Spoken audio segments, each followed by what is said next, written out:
মধুকর সংবাদ লিখেছেন মনোজ সেন। দিব্যি সাংবাদিকদের ঘরে বসে আড্ডা দিচ্ছিলুম। হঠাৎ ধনঞ্জয় এসে বলল, এই টেকো, তোকে এডিটর ডাকছেন, ভেরি আর্জেন্ট। আমাকে টেকো বললে আমার ভীষণ রাগ হয়। তেড়ে ফুড়ে উঠে ধনঞ্জয়কে গালাগাল দিতে যাচ্ছিলুম।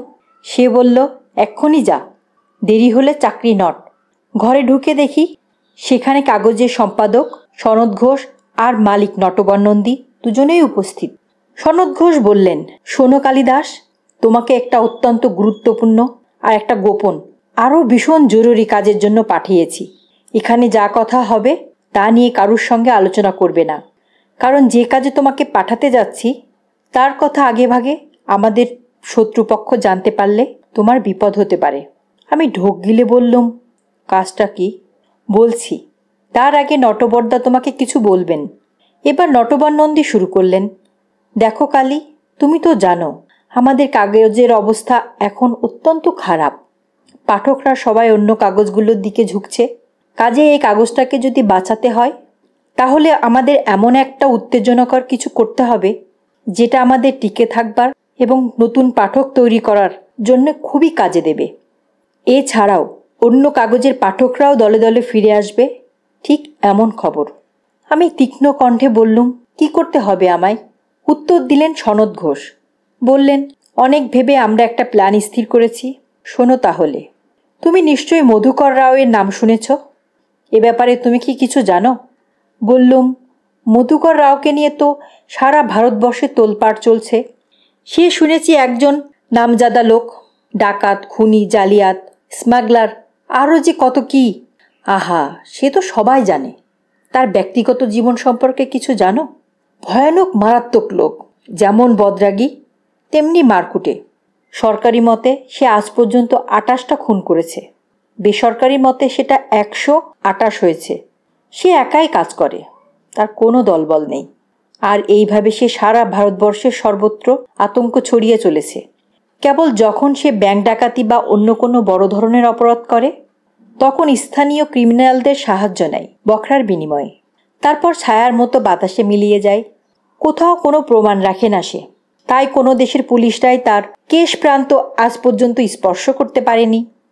কিছুদিন আগে মুম্বাই শহরে স্বর্ণকমল বলে এক সোনার দোকানে তার অপারেশনের কথা পড়েছ? হ্যাঁ, আমাদের কাগজেই তো পড়েছি। মধুকর নাকি দোকানে ঢুকে শুধু ঘোষণা করেছে যে, আই অ্যাম মধুকর রাও, আর অমনি সবাই হুড়মুড় করে মাটিতে শুয়ে পড়েছে, নয়তো টেবিলের তলায় গিয়ে সিধিয়েছে। মধুকর তখন গুনগুন করে, ছোটা সা ঘর হোগা বদলো মে কি সাও মে, গাইতে গাইতে সব টাকা পয়সা হাতিয়ে কেটে পড়েছে। আবার মুখে নাকি রাজ কাপুরের মুখোশ পরে এসেছিল। সে কোথাকার লোক জানো? একজন এক এক কথা বলে। সঠিক বোধহয় মধুকর ছাড়া কেউই জানে না। তবে বেশিরভাগ লোকই মনে করে সে মহারাষ্ট্রের লোক। তার নামটা এই জন্য ওই রকম। মাথা নেড়ে নটবর বললেন, মহারাষ্ট্র না হাতি, সে বাঙালি, আমাদের বর্ধমানে বাড়ি।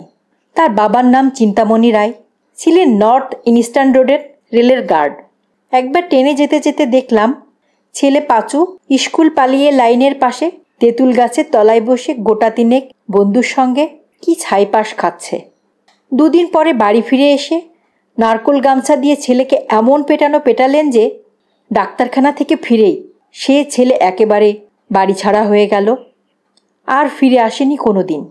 তাতে তার মা খুব কান্নাকাটি করেছিলেন। তবে পাড়ার সমস্ত লোক স্বস্তির নিঃশ্বাস ফেলে বেঁচেছিল। সেই বিশ্ব বাদর ছেলেটাই আজ নাম ভাঙিয়ে মধুকর রাও হয়েছে। আমি আশ্চর্য হয়ে বললুম, আপনি এত খবর জানেন কি করে? নটবর গম্ভীর হয়ে বললেন, হে, তোমাদের মতো ঘুষে সাংবাদিক তো নই, তাই আমি এখন অনেক খবর রাখি।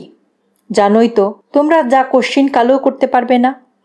আমি বিনয়ে বিগলিত হয়ে বললুম, আগে হ্যাঁ, তা তো বটেই, তা না হলেও যদি একটু বলেন। আসলে ওই বেটা পাঁচু গোপাল আমার পাড়ার ছেলে, রেল কলোনির পাশেই আমাদের বাড়ি ছিল তো। কিন্তু পাঁচু গোপালই যে মধুকর রাও সেটা জানলেন কি করে? কি করে আবার? সেদিন কাগজে বেরিয়েছে, দেখলুম যে মধুকর রাও কখনো টাক মাথার লোকদের মারে না। যাদের মাথা ভর্তি চুল কেবল তাদের দেখলেই সে খেপে যায়। টেকোদের উপরে কেমন যেন তার একটা দুর্বলতা আছে।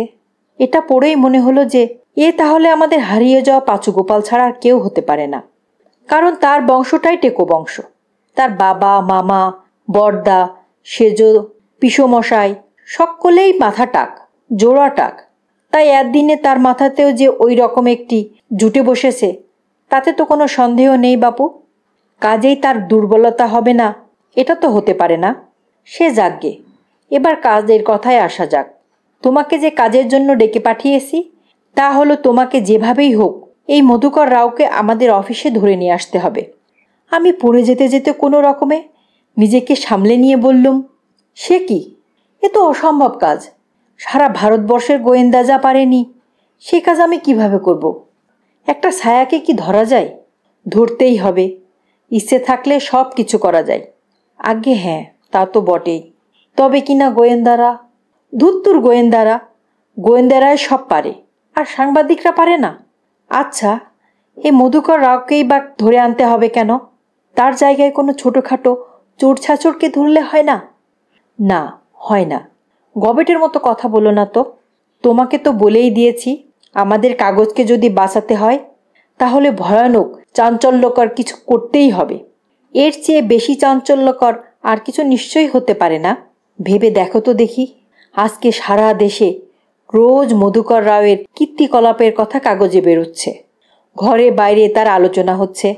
এ অবস্থায় হুজুগে বাঙালি যখন জানবে যে সেই ভয়ঙ্কর বিভীষিকা আসলে বঙ্গ সন্তান, আমাদেরই ঘরের ছেলে পাঁচু গোপাল, তখন সে ঘরে ফিরে এলে কি প্রচণ্ড হজ্জুতি তাই না হবে বলো? তার জীবন নিয়ে সিনেমা তোলা হবে, চাই কি গোটা কয়েক উপন্যাসও লেখা হতে পারে। আর তাকে জনসম্মুখে হাজির করবার জন্য আমাদের কাগজের কাটতে কি ভীষণ হু হু করে বেড়ে যেতে পারে। উফ, আমি এর চেয়ে আর কিছু ভাবতেই পারছি না আপাতত। সেসব সব ঠিক আছে, আর ভেবে কাজ নেই। তবে কিনা তাকে এখানে নিয়ে এলেই তো তাকে পুলিশ ক্যাক করে ধরে শ্রীঘরে ঢুকিয়ে দিবে।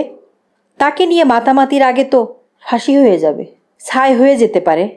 তোমার যেমন বুদ্ধি, পুলিশ ধরলেই হলো। কিভাবে ধরবে শুনি? তার ক্রাইমগুলো তো সব ধোয়াটে, সেগুলোর কোনো প্রমাণ আছে? কেউ তাকে দেখে না, কেউ তাকে দেখছেও না। তার আঙুলের ছাপ কোথাও রয়ে যাচ্ছে কিনা। কাজেই ওসব তোমাকে ভাবতে হবে না। কালই বেরিয়ে পড়ো। বেরিয়ে তো পড়বো, বেঁচে ফিরবো কি? খুব ফিরবে, বললুম না? পাঁচু গোপাল কখনো টেকো লোকদের গায়ে হাত দেয় না। নইলে তোমার মতো একটা আকাট অপদার্থকে এমন একটা যুগান্তকারী কাজের জন্য আমি ভার দিচ্ছি, তাও কিনা সেদে সেদে। টাকা পয়সা মানে ঘোরাঘুরি করতে তো খরচ পাতে হবে, এজন্য আর কি। গণেশের কাছে কিছু টাকা রেখেছি, নিয়ে যাও যা লাগবে।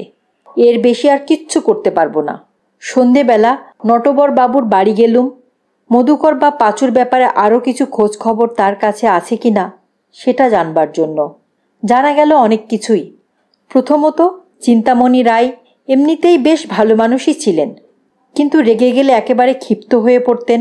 ফলে ছেলেদের যখন ঠ্যাঙাতেন তখন তার আর মাত্রা রাখতে পারতেন না। তার এই চণ্ডাল রাগের কিছুটা তার ছেলেরাও পেয়েছিল। দ্বিতীয়ত, পাঁচু গোপালের ছোট মামা উমাকান্তর সঙ্গে ঘনিষ্ঠতা ছিল সবচেয়ে বেশি। দুজনে প্রায় সমবয়সী ছিল। তারা অভিন্ন হৃদয় বন্ধু ছিল। আর এই উমাকান্তই তাকে আজে বাজে জিনিস খেতে শিখিয়েছিল। উমাকান্ত বড় হয়ে রেলের ওয়াগান বেকার হয়েছিল, জেলও খেটেছিল অনেক দিন ধরে। খালাস পেয়ে গেরুয়া পরে সন্ন্যাসী হয়ে কলকাতার কাছেই পটলতলা গ্রামে আশ্রম খুলে বসেছিল। অনেক শিষ্য টিষ্যও পেয়েছিল শুনেছি। সম্ভবত সে এখনও সেখানেই আছে। তৃতীয়ত, পাঁচুর গোষ্ঠীশুদ্ধ লোক বেটে আর গোলগাল। কাজেই আশা করা যেতে পারে যে পাঁচুর ফিগারও ওই রকমই হতে পারে। চতুর্থত, পাঁচুর বাবা মা, মামারা, জ্যাঠারা সবাই ডায়াবেটিক। অতএব সেও যে ব্লাড সুগারের রোগী হতে পারে এর সন্দেহ উড়িয়ে দেওয়া যায় না। এই কটাই প্রধান। এছাড়াও আরও অনেক কিছু জানা গেল পাঁচু গোপালের বিষয়ে। এইসব খবরগুলোকে সম্বল করে খড়ের গাদায় সুচ খোঁজার মতো মধুকর রাও ওরফে পাঁচু গোপাল রায়কে খুঁজে বের করতে হবে। গোলগাল মাথাটাক, ডায়াবেটিস আছে এমন বিপজ্জনক খুনে ডাকাতকে একটা শোয়ের মাধ্যমে আমাদের খবরের কাগজকে বাঁচাতে হবে। কোটি লোকের ভেতর থেকে খুঁজে বের করতে হবে। সুন্দর কাজ। আমি ছাড়া আর কার কপালে এমন একটি কাজ জুটবে? তবে করতে পারলে বেশ হবে। যদিও জানি না, এগোলে রামে মারবে আর পেছলে রাবণে মারবে। শুধু করতেই হবে, যা হবার হবে। এসফার না হলে ওসফার।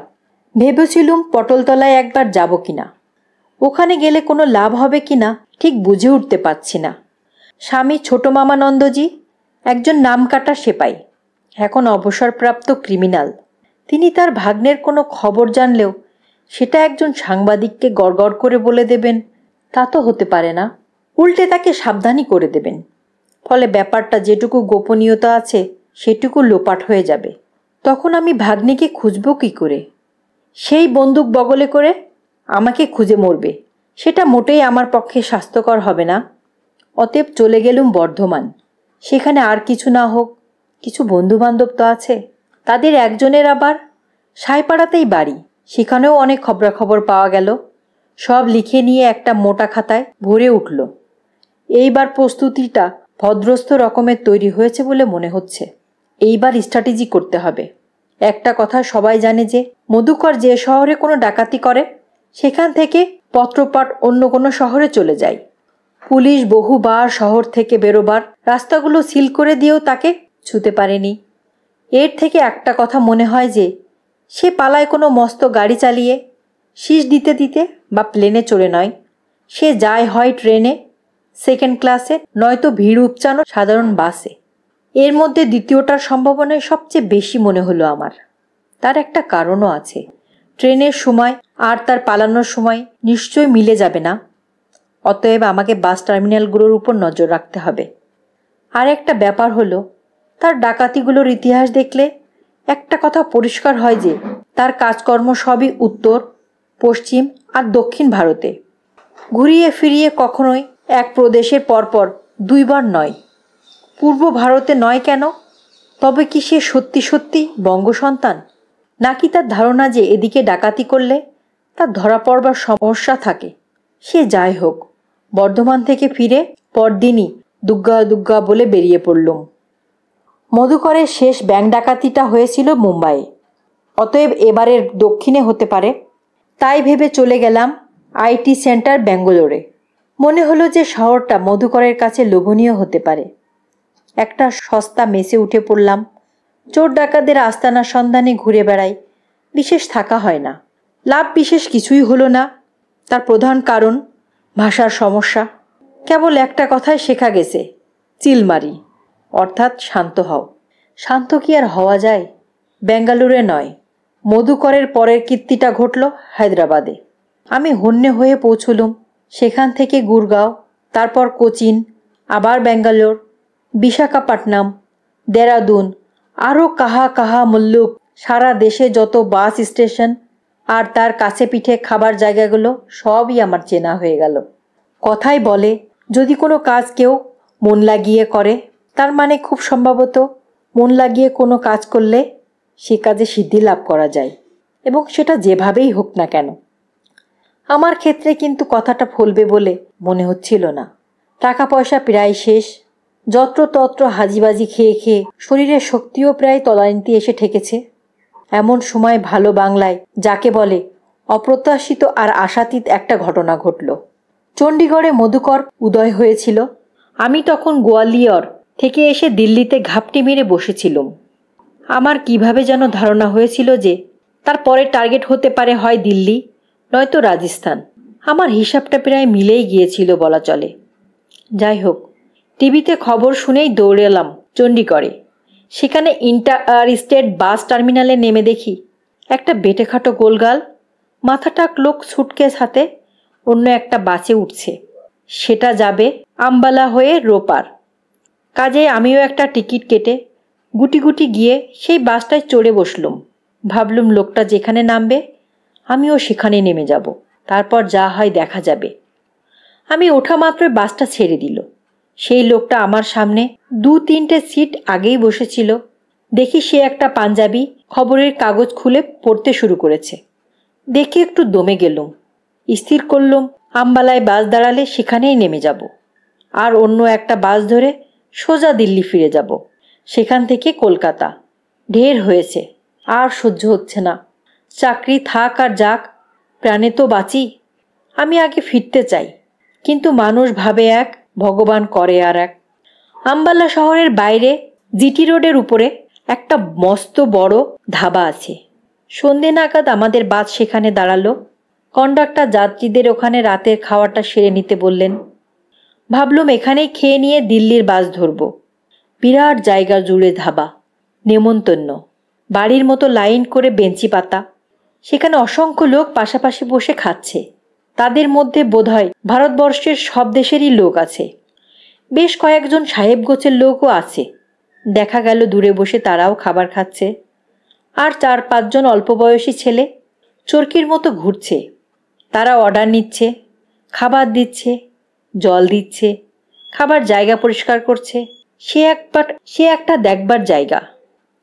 আমি একটা খালি জায়গা দেখে সেখানে বসে পড়তে যাচ্ছিলাম। হঠাৎ নজর পড়ল যে আমি যেখানে দাঁড়িয়েছিলাম সেইখানটা থেকে 2-3টা টেবিল পরে একজন পাঞ্জাবি পরা আর জহরকোট পরা বেটেখাটো গাট্টা গুট্টা মাথাটাক লোক একটি বিশাল চেহারার সর্দারজিকে প্রচণ্ড বকাবকি করছেন। তার মাথাতেও টাক। যেটুকু কথা কানে এলো তাতে বুঝতে পারলাম যে সর্দারজিটি এই ধাবার মালিক, এবং তার অপরাধ হলো যে তার দোকানের একটি ছেলে বিশেষ করে বলে দেওয়া সত্ত্বেও খদ্দেরকে চিনি দেওয়া চা দিয়ে গেছে। সর্দারজি নীরবে নত মস্তকে ভদ্রলোকের সব কথা শুনলেন। তারপর চায়ের গেলাসটা তুলে নিয়ে ভিতরে চলে গেলেন। ততক্ষণে আমার বুকের ভেতরে আবার ভয়ানক তোলপাড় শুরু হয়েছে। মনে হলো ঠিক সেই কথা, এইবার সিদ্ধিলাভের সুযোগ এসেছে। ভগবান আমার দিকে মুখ তুলে চেয়েছে। এই আম্বালাই হবে আমার গুপ্তধনের ধারাগোল। এইবার খুব সাবধানে এগোতে হবে। একটু এদিক ওদিক হলেই সব ভেস্তে যাবে। নিজেকে বললুম, খুব সাবধান। মধুকর রাও যে টেকো লোকদের মারে না, সেটা একটা থিওরি মাত্র। সত্যি নাও হতে পারে। ঝটপট কি করা দরকার তার একটা প্ল্যান বানিয়ে ফেলা যাক। আলো দেখালো অর্ডার নিয়ে আসা ছেলেটি। আমি তাকে জিজ্ঞাসা করলুম, দেখো তো বাপু। ও কথা বললে তো আর ও বুঝতে পারবে না। দেখো, উধার जो नेटा सा টাকলু বাবু बैठा है, उनको तुम চিন্তা है? ছেলেটি পরিষ্কার বাংলায় বলল, না, চিনি না। মাঝে মাঝে এখানে আসেন। ভয়ানক বদরাগী লোক, রেগে গেলে যা গালিগালাজ করে। আমি আশ্চর্য হয়ে বললুম, তুমি বাঙালি? কি কষ্ট করেই না হিন্দি বললাম। এই ভেবে আবার হাসি পেল। সে বলল, না, আমি এখানকারই লোক। এখানে অনেক দিন কাজ করছি। আর এই ধাবায় সারা দেশের লোক আসে, অনেক বাঙালিও আসেন। তাদের সাথে কথা বলতে বলতে আর শুনে শুনে আমি শিখে ফেলেছি। অন্য ভাষারও কিছু কিছু জানি। আমি বাধা দিয়ে বললুম, আমি যে বাঙালি সেটা বুঝলে কি করে? ছেলেটি নির্বিকার মুখে বলল, আপনার হিন্দি শুনে। অমন জঘন্য হিন্দি একমাত্র বাঙালিরাই বলতে পারে। আপনার মতো টাকমাথা ওই বদরাগী ভদ্রলোকও বোধহয় বাঙালি হবে। তবে ওনার হিন্দি আপনার থেকে অনেক ভালো, প্রায় নির্ভুলও বলা চলে। আমি বেজার হয়ে বললুম, ঠিক আছে ঠিক আছে, এখন আর অর্ডার নিতে হবে না। আমি এখন ভদ্রলোকের পাশে গিয়ে বসছি, ওখান থেকে অর্ডার নিও। বদরাগীর পাশে একটা জায়গা খালি ছিল। আমি গুটি গুটি গিয়ে সেখানে বসে পড়লুম। শূন্যের দিকে তাকিয়ে ভাবতে লাগলুম, আমি গায়ে পড়ে কারোর সঙ্গে আলাপ করা পছন্দ করি না, কিন্তু আপনার সঙ্গে আমাদের বর্ধমানের রেল কলোনির নাড়ুগোপাল রায়ের এতই মিল যে আলাপ না করে থাকতে পারলুম না।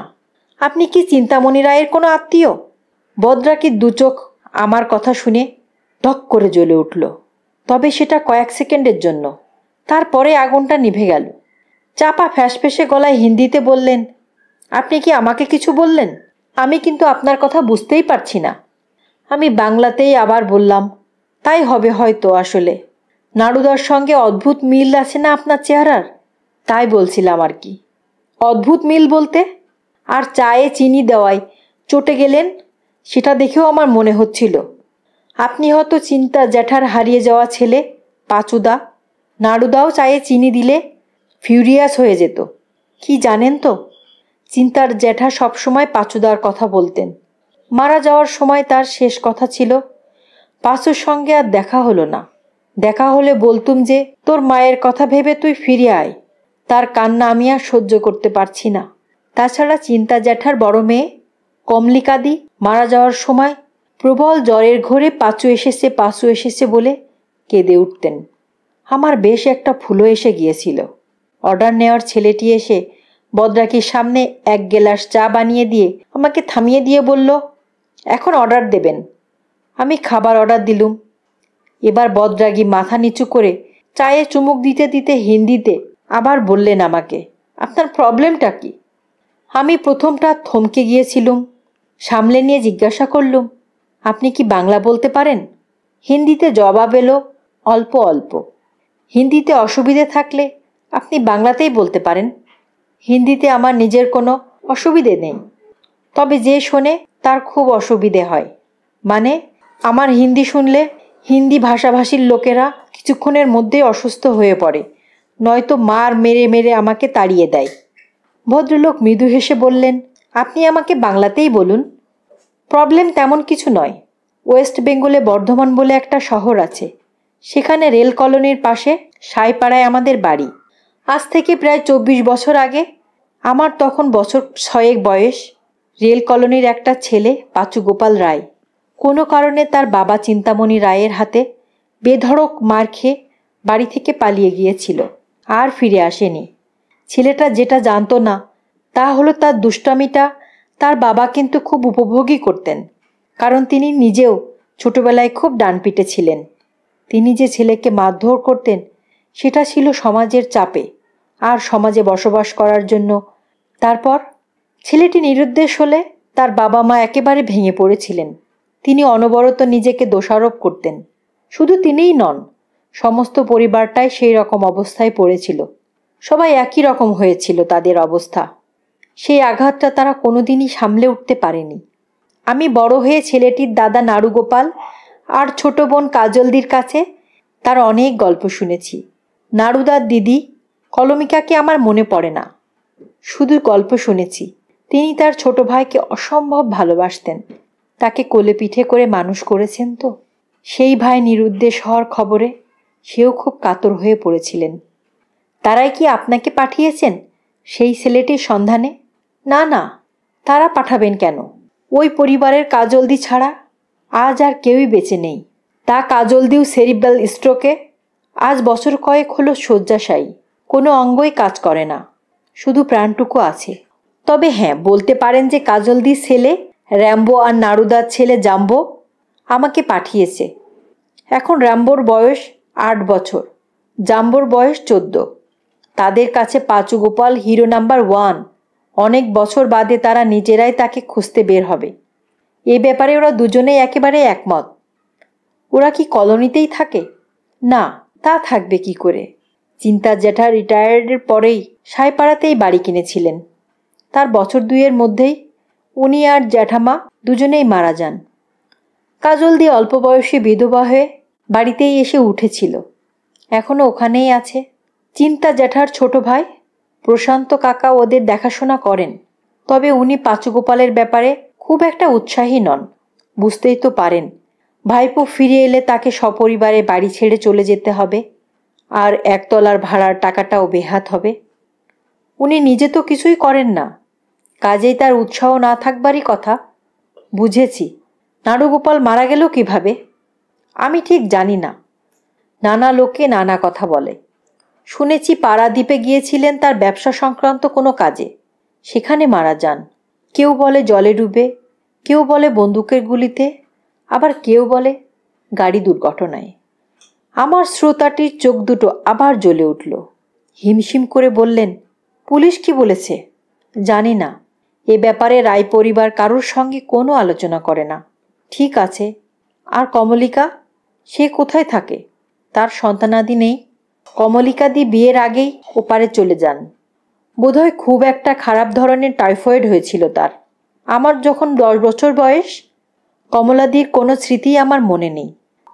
জ্যাঠামশাই তারপর থেকে কেমন যেন পাথরের মতো হয়ে গিয়েছিলেন। কারোর সঙ্গে কোনো কথা কইতেন না, স্থির করে ফ্যালফ্যাল করে আকাশের দিকে তাকিয়ে বসে থাকতেন। তাতে একটা ভালো হয়েছিল যে চিন্তা জ্যাঠার মনে চলে যাওয়া নিয়ে কারোর কোনো উদ্বেগ ছিল না। ইতিমধ্যে ভদ্রলোকের চা খাওয়া শেষ হয়ে গিয়েছিল। উনি একটা দীর্ঘ নিঃশ্বাস ফেলে উঠে দাঁড়ালেন। বললেন, আপনার সঙ্গে আলাপ হয়ে ভালো লাগলো। আমি তাহলে এখন যাচ্ছি। আমি একেবারে চুপসে গেলুম, যাকে বলে ধুক করে নিভে যাওয়া। বুকের ভিতরে একটা আশা জেগেছিল, সেটাও নিভে এলো। ভদ্রলোক যে এইভাবে চলে যাবেন আমি সেটা একেবারেই আশা করিনি। ভেবেছিলুম নিজের আসল পরিচয়টা না দিলেও হয়তো আরও প্রশ্ন করবেন আমাকে। তার ভেতর থেকে আমি ওকে কবজা করবার একটা রাস্তা খুঁজে বের করতে পারবো। এখন তো আবার দেখি সবই বন্ধ হয়ে গেল। শেষমেশ কি করবার রইল আর? তার মানে কি আমার সন্দেহটা ভুলই হয়েছিল? এতক্ষণ ধরে যে বকর বকর করলুম, সেই সময়টা নেহাতি বাজে খরচা ছাড়া কিছুই নয়। যাকগে, যদি তাই হয় তাহলে তো আর ভেবে লাভ নেই।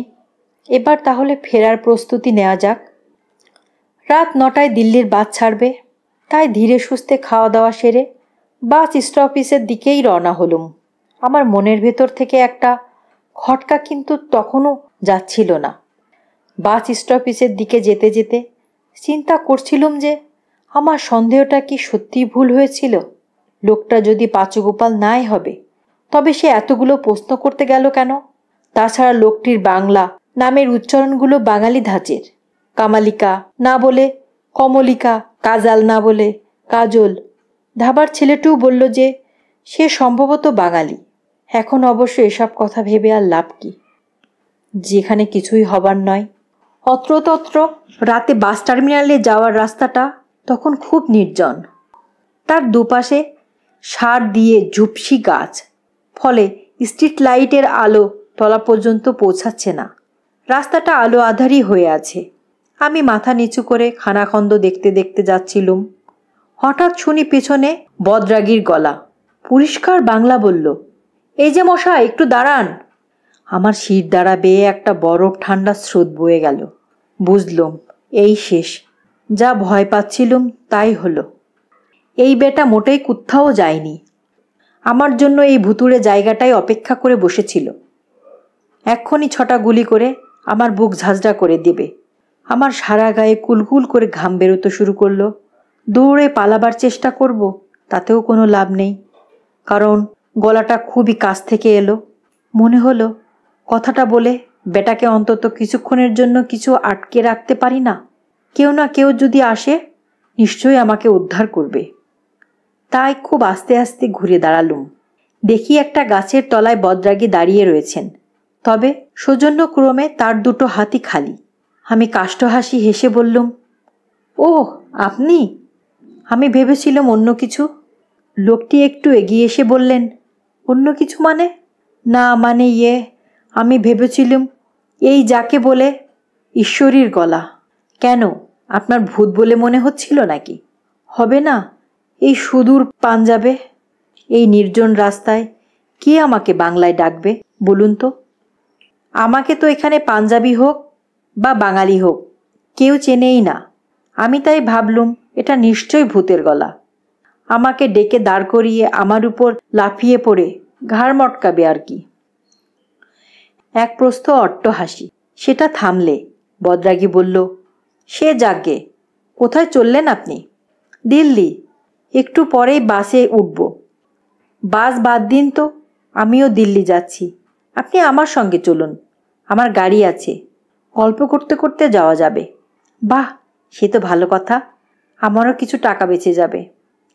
গাড়িটা একটা বড় গাছের তলায় অন্ধকারে দাঁড় করানো ছিল। সেই দিকে হাঁটতে হাঁটতে বললুম, আমি তাহলে আপনাকে ঠিকই চিনেছি, কি বলেন? খুব গম্ভীর গলায় বদরাগী বললেন, হ্যাঁ, আমি পাঁচুগোপাল রায়। আপনি ঠিকই ধরেছেন, ধরতেই হবে। আপনার সঙ্গে নাড়ুদার যা মিল, না ধরে উপায় কি বলেন? একটা কথা জেনে রাখুন, আমি কখনোই কাউকে আমার পরিচয় দিই না। যে পরিচয় একদিন ছুঁড়ে ফেলে দিয়েছি তাকে আর কুড়িয়ে নেওয়ার কোনো ইচ্ছা নেই আমার। তবে হ্যাঁ, আজ যে আপনাকে সেই পরিচয় দিলুম তার কারণ আপনার কথা শুনতে শুনতে আমার ছেলেবেলার অনেক কথা মনে পড়ে গেল। একটু বোধহয় সেন্টিমেন্টাল হয়ে পড়েছিলুম। জানি না, যা এতদিন গোপন রেখেছি সেটা আপনার কাছে প্রকাশ করে দেওয়াটা ঠিক হলো কিনা। আমি খুব গম্ভীর গলায় বললুম, আপনি কিন্তু চিন্তা করবেন না পাঁচুদা, আমি কাউকে কোনোদিন এ বিষয়ে কোনো কথাই বলবো না। তবে একটা অনুরোধ ছিল, আপনি ফিরে চলুন। গাড়ি চালু করে পাঁচুদা করুণভাবে বললেন, সে আজ আর হয় না। কেন হয় না? আমি বলছি বলে। র্যাম্বো আর জাম্বো এসে আপনাকে দেখে খুব খুশি হবে। সবাই আপনার অপেক্ষায় বসে আছে। মাথা নাড়ালেন পাঁচুদা, বললেন, না, ও কথা আর ভেবে লাভ নেই। তবে আপনাকে আমি যে পেছনে ডাকলুম তার একটা অন্য কারণও আছে। তা হলো, দিল্লি গিয়ে আমি আপনাকে কিছু টাকা দেব। সেটা আপনি কাজলের চিকিৎসা যাতে ঠিকমতো হয় তার জন্য উপযুক্ত লোকের হাতে দিয়ে দেবেন। কত টাকা? ভাবছি 2 লাখ টাকা দেব আপাতত। আমি খাবি খেতে খেতে বললুম, 2 লাখ? আমাকে বিশ্বাস করে দেবেন? আমি যদি টাকাটা নিয়ে কেটে পড়ি? পড়বেন না। আমার পরিচয় পেলে এই টাকার একটি পয়সাও সরাতে পারবেন না। আমি যথাসম্ভব স্বাভাবিকভাবে বললুম, আপনার পরিচয় আমি জানি, তবু বলছি টাকাটা নিজ হাতে দিয়ে আসুন না। কাজলদির অন্ধকার ঘরে আবার আলো জ্বলে উঠবে। আমার পরিচয় আপনি জানেন? কি জানেন? কি পরিচয় আপনার? একটা গম্ভীর নিঃশ্বাস ফেলে আবার বললুম, শুধু জানি তো আপনি চিন্তামণি রায়ের ছেলে পাঁচুগোপাল রায়। শুধু আমি কেন, সমস্ত বাঙালিই আপনার পরিচয় জানে। জানে যে আপনিই তাদের হিরো মধুকর রাও। বলতেই ক্যাচ ক্যাচ করে আর্তনাদ করতে করতে গাড়িটা দাঁড়িয়ে গেল। ভাগ্যিস তখন অনেক রাত, হাইওয়েতে গাড়ি ঘোড়া প্রায় ছিল না বললেই চলে, নইলে একটা ভয়ানক দুর্ঘটনা ঘটে যেতে পারত।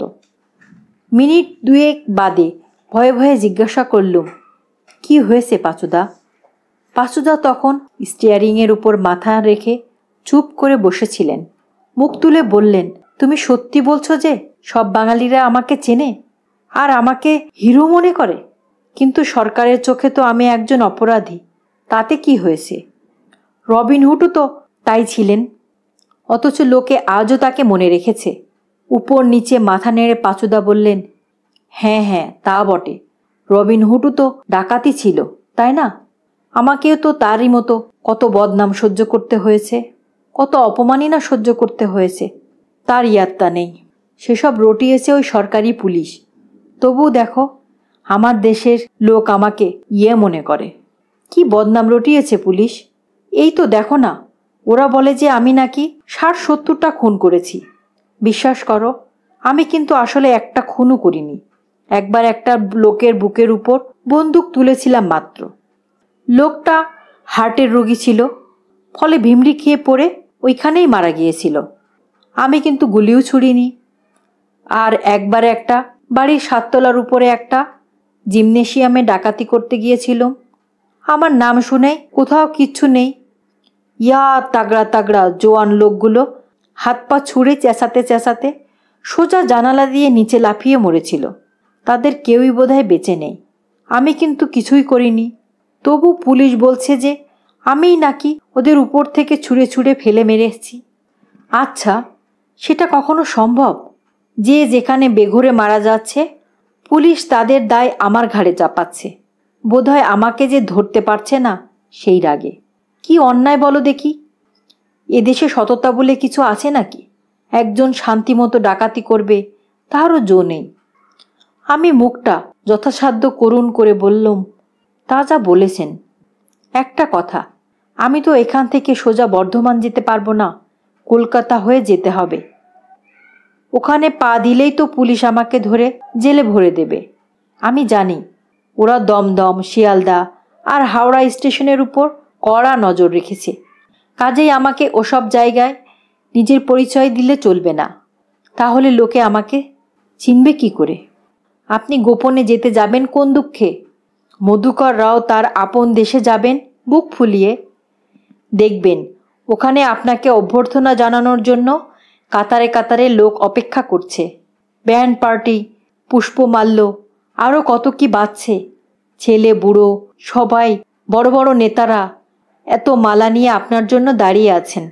সেই সব মালা পরে আপনি ঘাড় সোজা করে রাখতে পারছেন না। এটা অসম্ভব। লাজুক হাসি হাসে পাঁচুদা।